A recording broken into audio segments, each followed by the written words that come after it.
Becky Hay, sophomore class truckling. Woo! My word.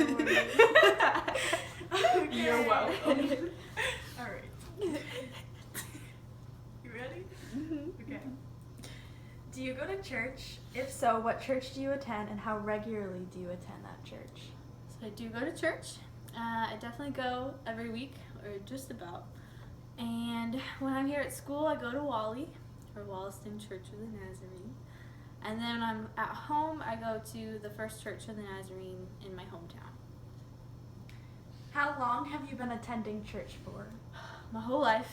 I grew up in a Christian home. My dad is a pastor, so church has literally been kind of my life for as long as I can remember. Have you ever attended a church service where the topic of discussion or the topic of the sermon was about racism? Sadly, no. Yeah. Do you think it is a problem that pastors, priests, and other spiritual leaders avoid talking about racism? I think it's a huge problem. I think no one can deny that racism is a problem. And if pastors, spiritual leaders aren't talking about it, then who is? And, I think it's very important to ask kind of what is the church's role and why is the church here?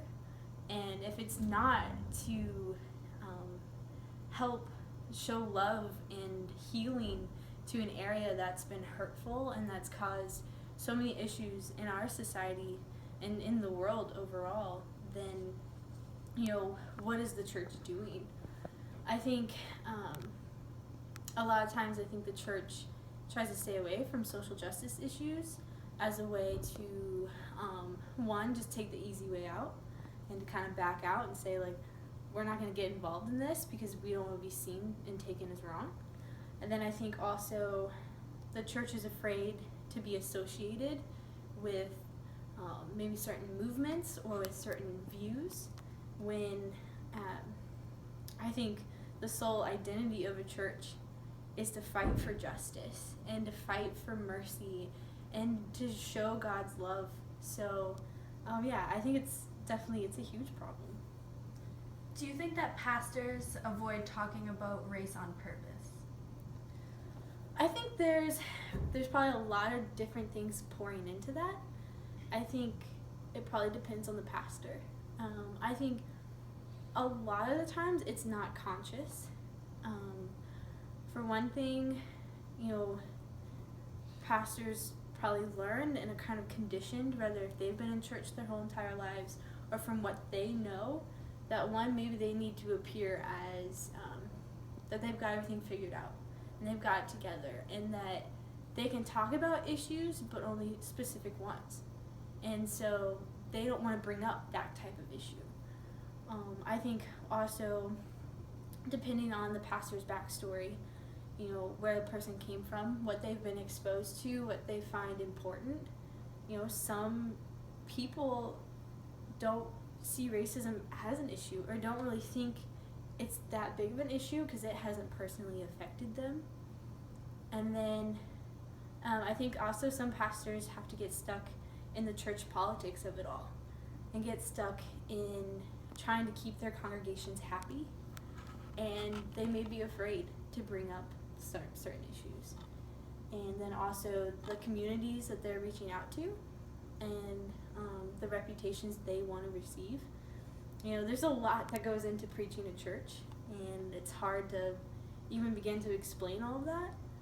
But I think maybe sometimes it's conscious, and then other times it's just based on who the person is, what they've been exposed to, and what they think is expected of them.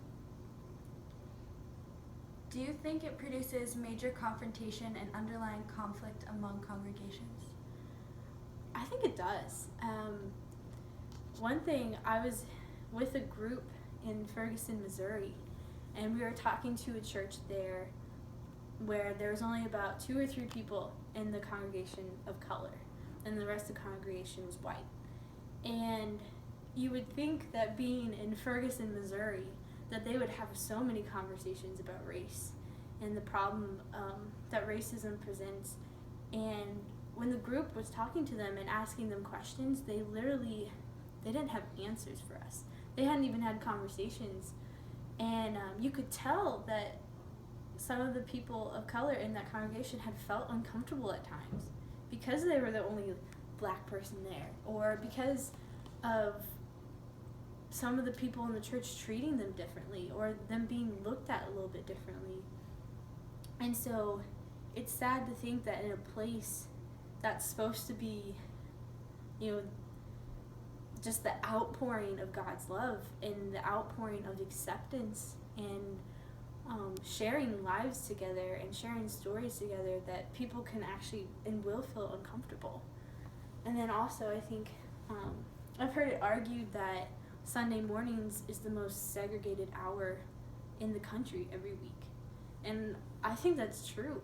And I think the rate of diverse churches it's sad how small, I don't it would be hard to break down the reasons between, why is this church all white? Why is this church all black? And why isn't there a mixture?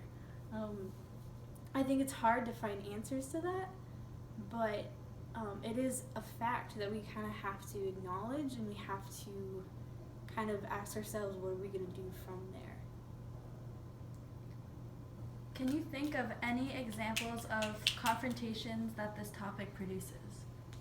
Yeah, so the group in Ferguson that we were talking to, as we were asking questions, actually some problems got brought up right then and there. And you could tell it was the first time that any of them had talked about it. And so one of the women felt like they weren't being accepted by the other women when they tried to get involved. And then another lady, an older lady, she expressed some changes that she wished she could see in the church. And she actually apologized for having those feelings. And so I think there's a lot of problems that we all we try to ignore, and we kind of try to push to the side. But the thing is that if we're not talking about it, then nothing's going to get done. I know it's an uncomfortable conversation, but if you're not willing to bring it up and try to process it and to ask yourself, what are you going to do from here, then we're all going to be stuck in the same problems and the same cycles that we've seen.